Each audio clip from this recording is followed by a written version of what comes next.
This afternoon, I am in Dallas talking with Gregory L Ivy, who is the Associate Dean for Library and Technology at the Dedman School of Law of Southern Methodist University. Greg, let's begin by learning a little bit about you as a person, not just a director or associate dean. Could you tell us a little bit about your life, perhaps not only now, but perhaps when you were younger as well? Sure. I was born in 1959 in Texas City, which is on the coast of Texas, just across the bay from Galveston. It's a very industrial area. I have to say it's not an area where learning was particularly prized, but it's an area that I've actually been proud to grow up in, and that it gave me a view of the world, I think, which is very different from what we see in law school today. Mm-hmm. In any event, I spent my entire youth in Texas City until I left for college in 1977. Mm-hmm. So Texas City, down along the channel between Houston and Galveston. Exactly. You know it to be hardly a paradise on the coast. It's very much an industrial area, mm-hmm. but it's just southwest of Houston. Well, it featured very prominently in my torts class in law school, maybe in yours too, because back in just a short while after World War II, there was a ship that blew up down there that did an awful lot of damage and killed a number of people. Right. Loading phosphate fertilizer and I don't know what else. Still one of the worst disasters in our country's history. Yeah, Texas City disaster, right. They used to call it. Yeah, it was interesting. Well, sort of by way of that, let me sort of follow up and ask you if you have any particular hobbies, special passions, other interests that occupy time, perhaps when you're not working. Well, I do. I never really traveled in particular until I was in my 30s, mm-hmm. And I didn't go to Europe until I was probably 34 or so, mm-hmm. But I enjoy travel very much. Since starting to go to Europe, I've probably been 30 times in the last 25 years or so, mm-hmm. and although I'm not going on an annual or biannual basis the way I used to, it's still something I'm very passionate about. Uh-huh. I think it's certainly something that has changed me in a good way. It certainly has broadened my perspective, which of course is one of the main benefits of travel. So I'm absolutely passionate about travel. As I've gotten older, I have become increasingly interested in history. So when I have time, certainly Saturday afternoon or Sunday afternoon, I like to lie on the sofa and read history, and increasingly legal history, which has become a considerable interest of mine. Well, that sort of sounds fascinating. Could I follow up by asking if there's any special places in Europe that you particularly come to mind that you've enjoyed? Yeah, I'd like to say that I wanted to branch out and see new things, and I was, I guess, when I was younger, but I am somewhat of an Anglophile, so I tend to go again and again to England, although I've certainly traveled, on the continent otherwise. Uh-huh. I imagine you've been to Edinburgh. And, oddly enough, I have not. Oh, you have a treat when you go there. I've always enjoyed the city. It's very odd that I would choose to go to England, 25 or 30 times and not make it to Scotland. Well, there's an awful lot there. But I tend to stay in London and then just take the train out for day trips, which Edinburgh would be, a considerable day trip. Well, it's about four and a half hours each way, so right. Maybe you'd want to stay up there the night. But right, but that's a deficiency I definitely need to cure. Have you've been to York and? Yeah, I certainly have done that. Did you climb up to the tower in the Munster? Yeah, absolutely. Minster, I guess it's called. But it's interesting that and survived. I did. But I tend to travel more in the winter months, Christmas holidays, etc. And so I'm not inclined to travel north beyond something like York, which I think explains why I haven't been to Scotland. Yeah. Well, maybe one of these days you can go in the summer, and in that part of the world, I think it's still light at 11 o'clock at night, right. And in June, and by 3 o'clock in the morning it's light again. So if you want to sleep in late and not wake up, might be the wrong time of the year. Well, SMU has a summer program in Oxford, England, and I was offered the opportunity to teach there during one summer, and I had other commitments. Now I'm eager to be offered that again because I jump at it. Good. Well, talking about your employment side of your aspects of your life, could you tell us a little bit about your academic credentials, your degrees, where you got them? Sure. Again, I grew up in Texas City, which was a place where not a great deal of the population had college degrees. Neither one of my parents have college degrees. So when I graduated from high school, I didn't exactly think in an expansive way. I just wanted to go to what I thought was the leading state school in Texas, which I perceived as being the University of Texas.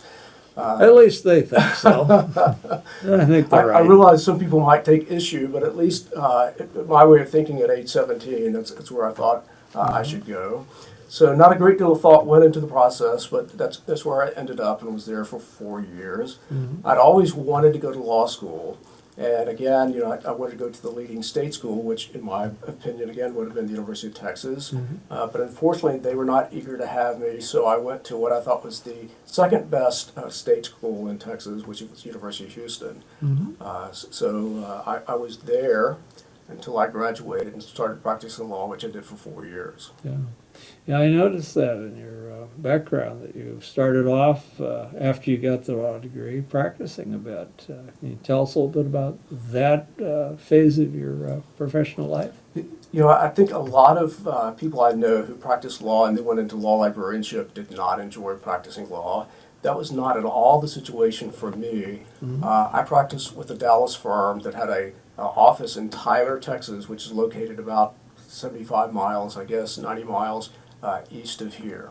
It's a very scenic, small city of about 75,000 people. But again, I was practicing with the Dallas firm that was a medium-sized firm and offered lots of advantages that a larger firm could offer. Most of what I did involved defending manufacturers of asbestos-containing insulation products, which was not necessarily the most thrilling practice to have. On the other hand, the people I practiced with were wonderful people who I, in fact, hated leaving. And I did not quit practicing law because I didn't like it. Again, the reason, I guess, ultimately I decided not to practice law is that at about age 27, I was looking around me and just wondering, did I really want to be ultimately as the partners in the firm were? I mean, is that what I wanted life the direction that life wanted life to take me? And although I've thought very highly of all of them, ultimately I realized that's probably not the way I wanted to spend the rest of my life. So I began to think about other options. Obviously, I didn't go to a leading Ivy League law school, so my teaching options were limited. I wasn't a law review for that matter, so I knew I wasn't going to be a member of a good law school faculty at any point, just based upon academic credentials. So after some thinking about it, it occurred to me that librarianship would still offer me the ability to use my law degree, which is very important to me, as well as to work in the academic environment. And I wish I could say that I had like a sophisticated analysis beyond that, but the field of law librarianship just ticked a lot of the boxes that appealed to me. Notably, the academic environment, still using my law degree, and that sort of thing. So I have to say, I really didn't have a mentor. I didn't really know who to ask. I called the director of the library where I went to law school at University of Houston, and I think John Schultz was the director at the time, and we had just a very brief conversation. And I can't say that he really offered me any insightful advice. I mean, he was very affirming, but to be honest, I didn't know the questions to ask. But in any event, I felt very positive about this. And of course, these were the pre-internet days, at least before the internet was widely available. So I can't say that I did a intelligent analysis of where I should go to school. I had no idea, for example, the University of Washington had the leading library school for law librarians then and now. But it was interesting, just based upon the limited information a person could get from reading books in the library, etc. I decided I wanted to go to the best school that I could that also had a library school. So I ended up applying to and going to the University of Chicago, which, these days when I meet younger people in my profession, they have no idea that University of Chicago ever had a library school. They did for a long time. But they absolutely did And a good for one. a long time, and a very good one. Yeah. So I did go to library school beginning in 1988 and graduated a year later by going through the summer as well. And I have to say, although they didn't have a strong law library curriculum in the way University of Washington did, the school itself was outstanding. I mean, the faculty were absolutely first rate. My experience of living in Chicago was outstanding. I love Hyde Park. I love the University of Chicago campus. And I am glad that I did go to a very first-rate university like that. You know, Pat, I do have to emphasize at this point that one of the great things about education is, of course, it's a process that changes one. And when I was in high school, coming from a blue-collar city, obviously I was in no way an educated person that was not accustomed to functioning in a environment that was strong about education. But somewhere between studies at University of Texas and then later law school at University of Houston, the educational process, I think, did take effect, and my view of the world changed so that after practicing law, I realized I wanted to change careers. I mean, I was a different person at that point, thanks to my education. And so my plan actually was to go to library school and then to take advantage of one of the great things I think about our profession. It offers the opportunity to live lots of different places, many exciting places for that matter. So that was my plan. In fact, when I left Texas, I had no intention of ever coming back except to visit my family. Otherwise, I was going to live all around the United States. Just like you now travel, so at least to the UK. Well, that was the plan. Yeah. But then I graduated from University of Chicago in 1989. And University of Chicago is on the quarter system. And I graduated at an odd period of time. I graduated in March. All right. And at that point, there were almost no jobs that were posted in Sort of academic out law of libraries. phase with the hiring, Right. at least in the academy. Yeah, absolutely. So I wondered, whether or not I should wait it out and go to the annual meeting and interview there. But my finances, quite frankly, didn't allow that. Uh-huh. So I decided instead to interview for whatever jobs were open, and there was an opening for a reference librarian at Southern Methodist University in Dallas.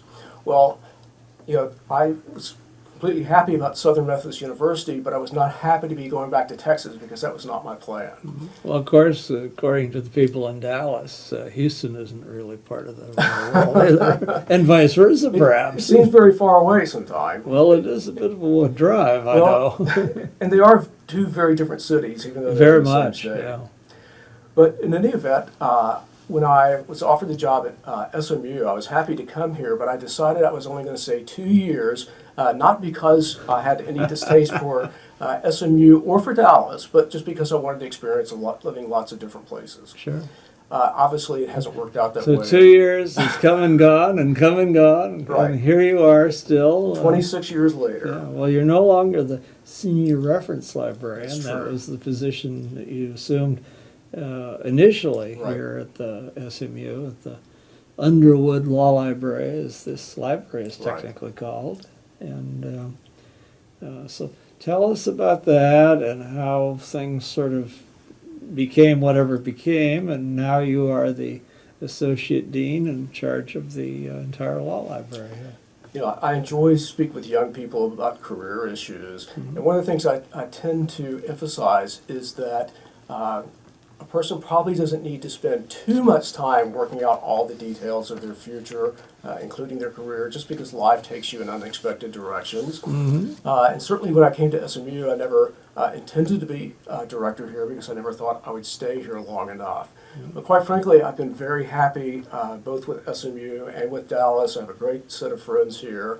And though I have applied for a couple of carefully selected jobs over the years, things have worked out very well here, so that I've stayed here all along. So I started off as senior reference librarian, and don't ask me the years because I'm not going to remember them off the top of my head, but I was senior reference librarian for a handful of years, then was promoted to head of public services for a handful of years, then was promoted to associate director, which I held that position for, 10 or 12 years.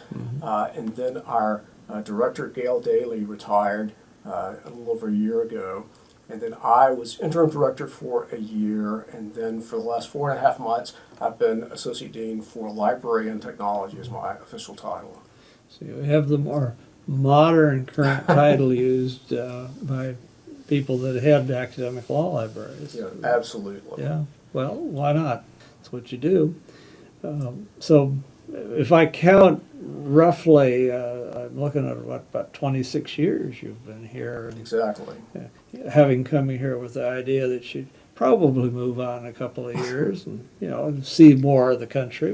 Well, yeah, that's what vacation time is for.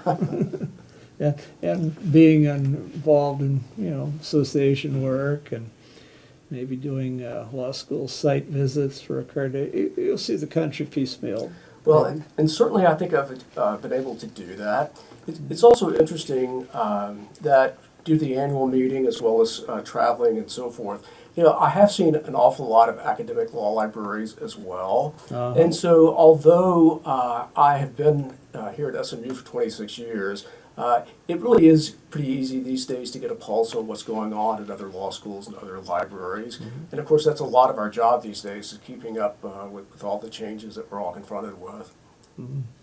Well, this is sort of a nice segue into a question I like to pose to one of our, shall we say, active and perhaps newer, more recently minted colleagues than my own generation.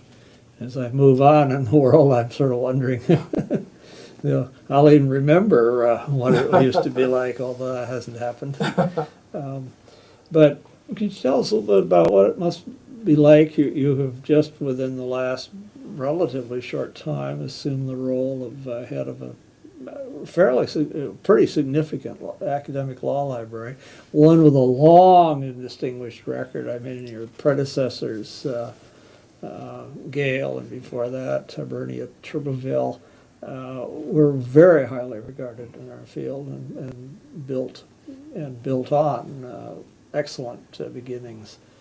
But in those days, less so perhaps for Gale, but the transition was underway. But now, what we are all about as libraries and how we go about meeting the needs of those who need the resources has changed considerably over what it was in my day, which wasn't that far back. Right. Can you talk a bit about what it is like to be a leader at this time of a major and well-established and highly thought of law library? It is very interesting that once a person becomes a director, I mean, your perspective really does change in many ways. I have to say, we have 15 employees plus IT staff, 15 library staff, as well as 4 IT staff that report to the library. And I really do feel a very strong obligation to all of them. And so that's one of the first changes that you really do come to terms with, is that other people are depending on you. You're their mentor, among many other things as well. So that's certainly one of the things that struck me in a way perhaps I didn't really realize that it would. But otherwise, we are living in such an interesting time, and that's one of the great things about this job, I think, is one of the principal responsibilities I think I have is to manage change. I mean, things really are changing rapidly. I'm sure things have always changed, and I'm not overlooking that. But it does seem like the pace of change has accelerated in recent years. Yeah. And so one of the great responsibilities that I've seen as being a director really is trying to anticipate the direction of change so that you can move the library in the appropriate direction. And of course, a very interesting aspect of that is no one can be certain about the direction in which the change is going to take us. I mean, you can make your best guess, and that's one of the great things about being a part of an association like the American Association of Law Libraries, is you really do rely on colleagues whom you respect to help provide that insight into directions you should be moving. But it's still a tremendous struggle. And I can't say it's something that I have a great deal of anxiety about, just because I don't think anybody can say with confidence the direction that things are going to be going. I mean, things take unexpected turns as a result of something like the internet, the World Wide Web. So there's no way of knowing for certain. And yet some people do seem to be better at anticipating change than others. Hmm. That's probably always been the case. I remember my own experience. I used to think, and the people who were active before me ran these libraries. At the beginning of their career and the end of the career, there wasn't really that much Right. that seemed to have changed. I mean, they were basically still dealing with books, so certainly they had more of them, Right. and this collection had broadened in terms of scope, and they, some of them, not all of them, had begun cataloging and putting together the bibliographic control that was basically needed in order to access these broadening collections. I mean, gone were the days when, we all know we have the reporters for the state, maybe Right. the feds, and maybe a few of the others, and the statutes, and a couple of digests, and so on. And that was it, maybe a few law reviews. But it had gone well beyond that. But I used to think, with the change that I saw, that it was a different world, exciting in its own way, but very different very quickly. And we were adding all sorts of new stuff, microfilms for a while, microfiche. Eventually, beginnings of Lexis and Westlaw, and beyond the beginnings of that. But today, I look in here about what's going on, and essentially you must be looking at it, people like Pat Keogh. Gee, it didn't change that much in his day, but look at it now, and you're probably right. Well, I don't know that I would say that necessarily, just because keep in mind that when I came to the Underwood Law Library 26 years ago, we still had a card catalog and did not have, pardon me, an online catalog. So, I will say that my tenure here has really corresponded with just, phenomenal change. But it's interesting. I'm very grateful, though, that I work in a field that does involve change. I think of, and they might take issue with this, but I think of some of our faculty who have been classroom teachers for a very long time. And their jobs really haven't changed that much. I mean, the classroom experience for law school, particularly in, for example, 1L class, hasn't changed a great deal. And I'm sure that's a very rewarding profession to have. But on the other hand, I very much value the change that I deal with, because my job doesn't resemble what it used to be 26 years ago in many ways at all. And not everybody necessarily would embrace, the rate of change that we've seen, certainly, but it's something I've certainly become used to, and I think I welcome change. Change isn't always for the better, but in most instances, I think it is. Mm-hmm. Well, it would freshen the job, I would think, too. I mean, just even if you sort of revert back partly to, you make a move and decide, no, it's a little bit more than we needed, but that would make the job more interesting in some ways, I would think. Yeah, I certainly think so as well. And again, I know not everyone agrees, but I would think in the next 5 years we'll see perhaps more change than we've ever seen in a similar period. And again, I don't worry about that, but I want to make sure that we make the right decisions so that we'll be in a good position 5 years from now. Well, certainly, you mentioned not everyone agrees, and I'm sure that's always been the case. But unlike the old days when people agreed or disagreed, but nobody really much knew it, now with technology and, listservs and blogs Right. and whatever else, someone can certainly express their views on just about anything to the whole world pretty Right. well. And You and I both well remembered that just really a handful of years ago, there were plenty of people still talking about the way, we really had to hold on to the books, that there's so much content in books that would not be available online. Yeah. And I would still say that up to a point. I mean, we have a wonderful collection here of more than 665,000 volumes, including these wonderful antiquarian volumes that we're surrounded by. And I've placed, great value on all of that. But what I've seen, though, in the last few years is that no matter what a wonderful print collection we have, our users are making use of the print collection less and less. And so no matter how much value we as librarians might put on some of these printed materials, if the users aren't utilizing the printed materials, then are they a good investment? Well, this is the generation that grew up with the internet and the Right. digital media, at least the students are, and even many of the faculty, I suspect, fit that mode right now.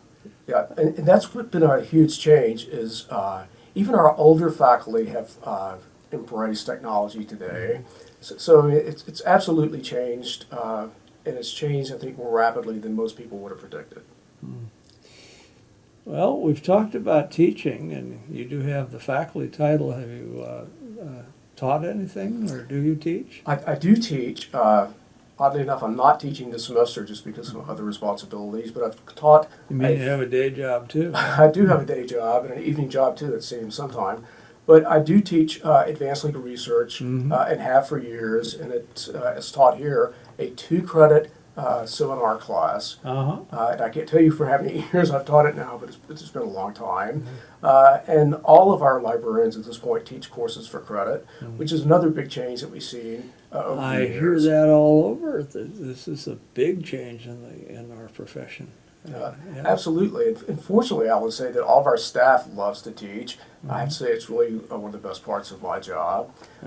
So we all do teach various flavors of advanced legal research. In addition to that, we all give lectures, research-related lectures and seminar classes. I specialize in tax research, so I give 6 hours of tax research lectures to the tax LLM students every year. So we do quite a lot of teaching here.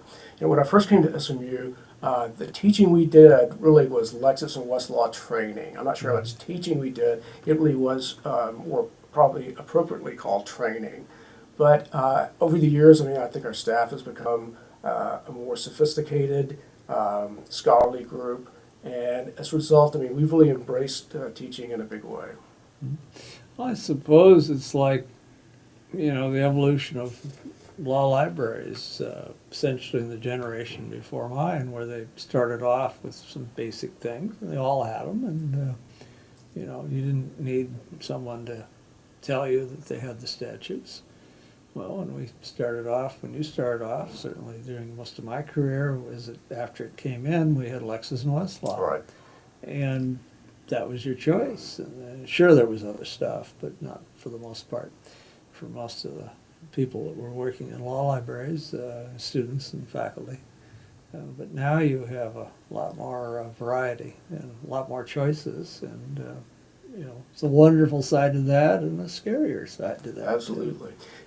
One thing I do miss, though, is when I first came to SMU, but before most law firms had anything other than Lexis and Westlaw, before the internet was widely embraced and so forth, I do have to say that it gave me a lot of satisfaction feeling like the resources that we offered here in the law library were not otherwise available except to law firms that had extensive libraries, of which the number of those in the area would have been few.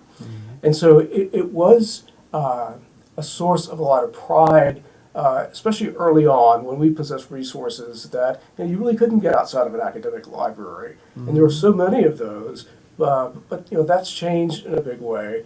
And I don't lament that, but on the other hand, it was very gratifying, though, building a collection in a way people don't necessarily do today. At the time, there was a strong correlation between the number of volumes an academic law library had and the prestige of the larger institution, the law school. Oh, very much. We used to privately criticize that, but we kept it somewhat to ourselves. Right. Yeah. Finally, the thinking, probably driven by the fact that all these marvelous, huge collections are always very intensive in terms of resources needed to maintain and house them. So even the people in the profession started to broaden their thinking a bit on that subject. And the ABA at some point has dropped its requirements that you provide volume counts. Is that correct? That's absolutely correct. Yeah, that used to be the measure of a law library, how big it was. Whether they were of any value, those books. If there were a lot of them, it had to be good. Absolutely. And we still do count volumes and titles around here because some of the institutions, such as America's College and Research Libraries Group, to which our main library on campus is a member, requires that we supply statistics like that. So although we count volumes of titles and so forth, the ABA doesn't ask that we supply that information, although U.S. News asks for it. So. Yeah. Well, we've all wondered about the legitimacy of that, and yet anytime our schools rank in any fashion in that thing, we all run around bragging about Right. it, or at least our admissions people, or somebody does, and alum people, and so that sort of validates whatever it is they do. Absolutely.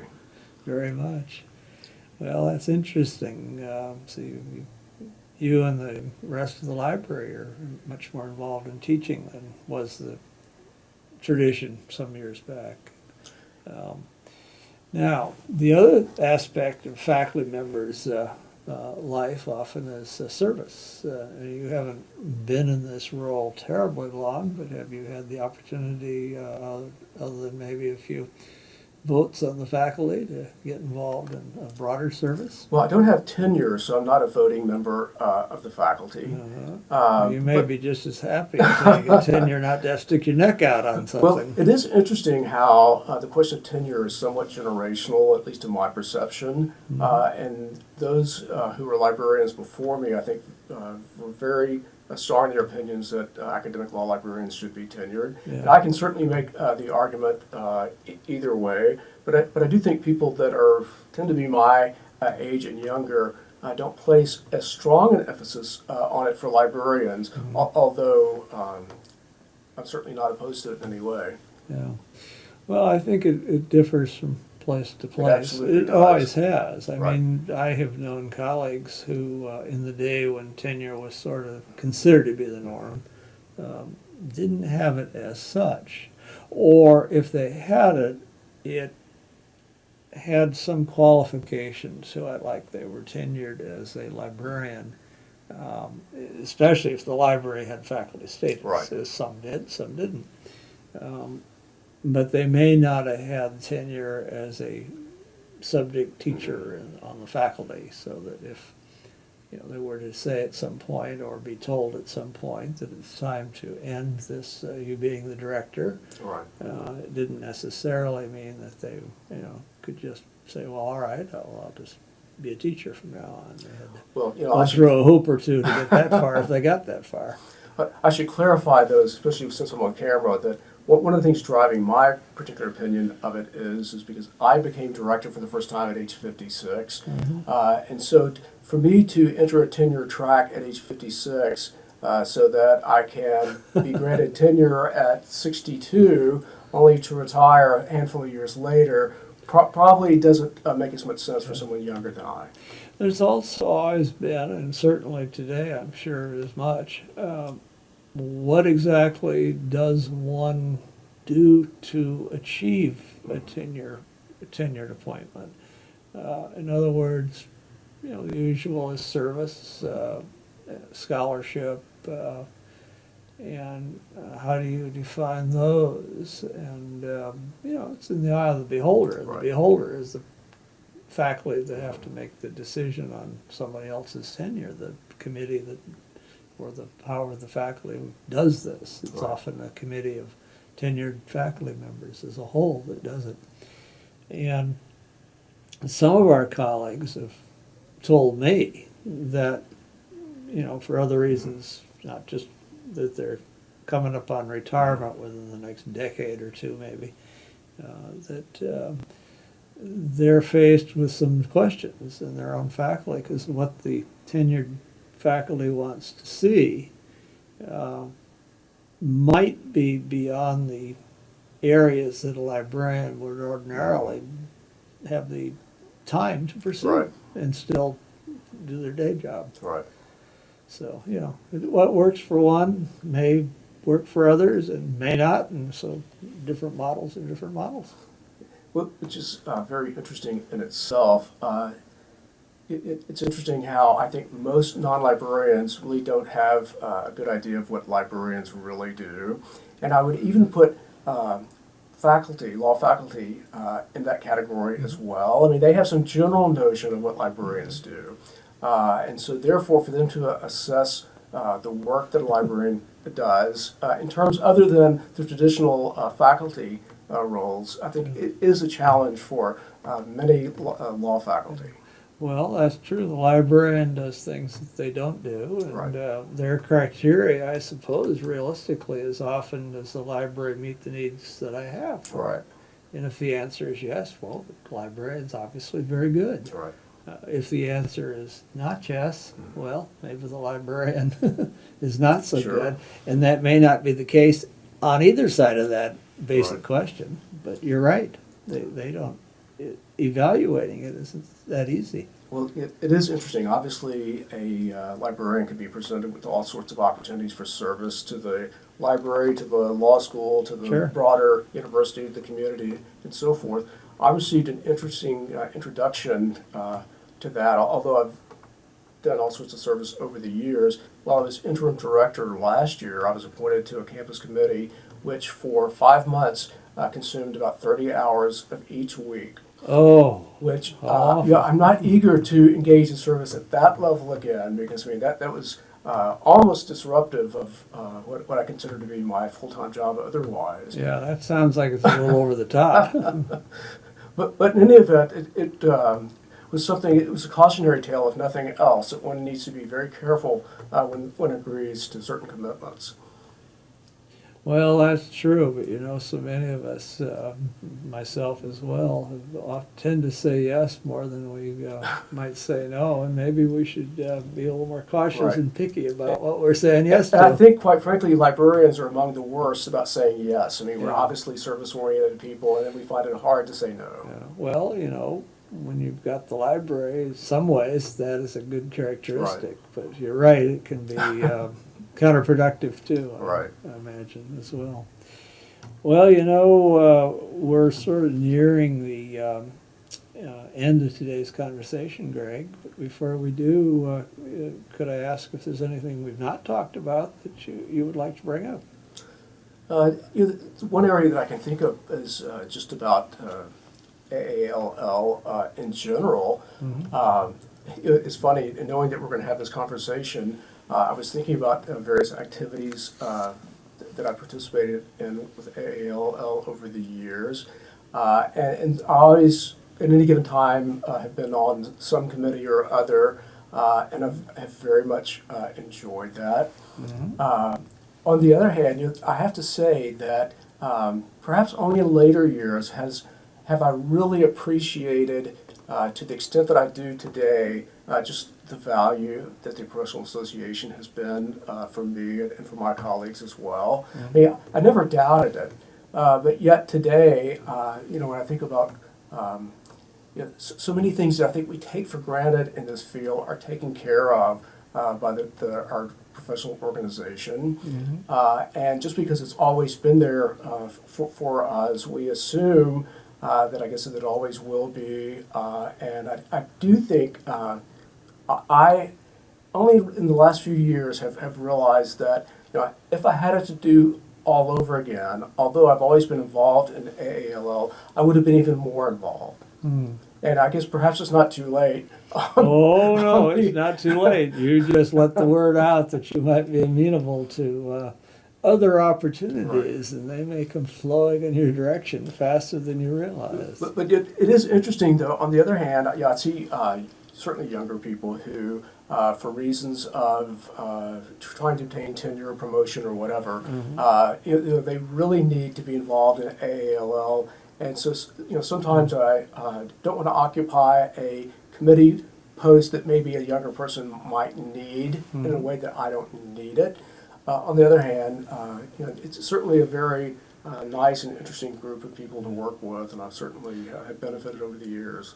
Well, the other reality is, do the committee assignments exist to try and get somebody tenure, or do they exist to try and get something accomplished Right. that is needed by the profession? And Right. I would tend to suggest the latter criteria is the more important one. So certainly don't feel any obligation, as I see it, Right. to step aside so that some newer colleague could perhaps satisfy the tenure rules of his his or her place. Yeah. You know, if that's all they're going to be able to do to satisfy it, you know, there must be other things that can be done. Besides, you can, you know, if you're creative in how you describe what you do, join a special interest section. That's self-selecting, and get yourself elected to something in that, and then you can tell the tenure committee that you're a leader. Well, and I do think that's a great point. That again, I was slow, I think, to really understand the number of service opportunities there really are within the organization, from innumerable committees to, as you say, SISs and so forth. I mean, there's something for everybody. It's just a question of, I think, it helps certainly to have a certain amount of sophistication that I didn't have early on, to realize, first of all, not being intimidated by the process, which I certainly was early on, but in later years I've realized, it really is an organization of very nice people who are eager to assist you, eager to have your involvement, and so, like I say, I look back and wish I would have done more. Well, I can remember the sense of being kind of intimidated. I was a year and a half out from, starting my first job, and sitting at the table across from the executive board at the time, delivering a report on the annual meeting that I had been involved in with my boss and a handful of other librarians, and basically managing for the association the previous summer. And I felt pretty, these were very important colleagues. Right. But that's only human nature, and maybe not really human nature, but some people probably don't get intimidated at all. But I felt it was a pretty awesome thing to be doing.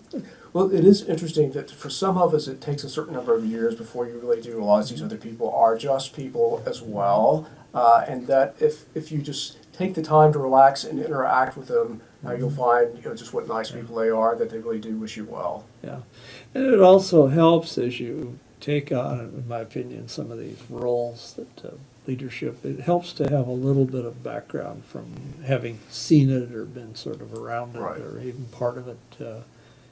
Other lesser demanding roles than perhaps leader or chair, or heaven help you, even president of the association. Absolutely. Yeah.